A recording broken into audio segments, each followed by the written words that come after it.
આજે આપણે બાળકોમાં થતી ફોરેન બોડી એટલે બાળકો જે મોઢેથી વસ્તુ ગળી જતા હોય અને એના જોખમો વિશે વાત કરશું. હવે જ્યારે બાળક 4 થી 5 મહિનાનું થાય ત્યારે એને માઉથિંગ આવે એટલે બધી વસ્તુ મોઢામાં નાખવાનું બધું શરૂ થાય. પછી જ્યારે 7 થી 8 મહિનો થાય ત્યારે ક્રોલિંગ આવે એટલે કે ઘૂંટણિયા ભેટ ચાલતા શીખે. આ ટાસમની સૌથી જોખમી છે. એને બહુ એ વખતે એને સ્પિન્સર ગ્રાસ્પ આવે એટલે એ નાની નાની વસ્તુને મોઢામાં નાખવાનું શરૂ કરે. નાની નાની વસ્તુ પકડી શકે એ ટાઈમમાં.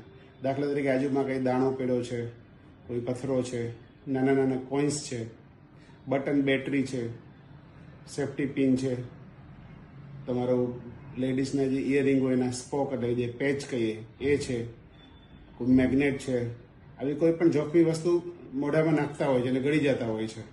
તો આ વસ્તુમાં આપણે પહેલાં કહીએ કે આમ જોખમી વસ્તુ કઈ આમાંથી?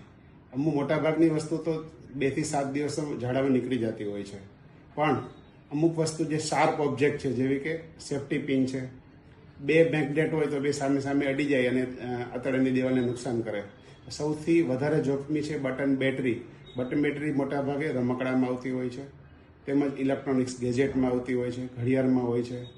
એ કોરોઝિવ હોય છે. એ અંદર જઈને આંતરડાની દિવાલને કોરોઝન કરે એટલે કે અલ્સર કરે, એટલે ક્યારેક પરફોરેશન એટલે કે આંતરની દિવાલમાં કાણું પણ પાડી દે. તો એ મોટું ઓપરેશન પણ બાળકનું ઘણી વખતે કરવું પડે. તો સૌથી વધારે જોખમી છે બટન બેટરી. જો આપણે ખબર પડે કે આ બાળક બટન બેટરી ગળી ગયું છે તો એને એક્સરે પડાવીને જોવું પડે ને એમાં જેવું દેખાય તો તાત્કાલિક બાળકનું ઓપરેશન કરાવવું પડે. બીજો ખુલ્લી સેફ્ટી પિન પણ જો અંદર જાય તો એ આંતરની દિવાલમાં વાગે અને ક્યાંય બ્લીડિંગ કરે. એટલે હવે જે બીજું આપણે કીધું છે કે લેડીઝના જે બુટીના જે સ્પોક છે એટલે પેચ છે એ પણ શાર્પ હોય, પિન જેવાય, એ પણ વાગતા અંદર બ્લીડિંગ કરે. હવે આપણે આના જોખમી લક્ષણ કઈ રીતે ખબર પડે કે બાળક ગળી ગયું છે?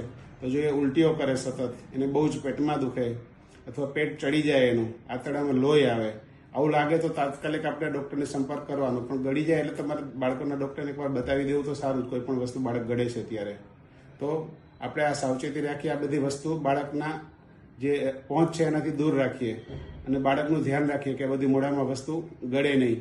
મોટાભાગે આપણે અત્યારે મા બાપ મોબાઈલમાં વ્યસ્ત હોય અને છોકરા એકલા રમતા હોય તો ત્યારે જોખમ વધતું જાય છે.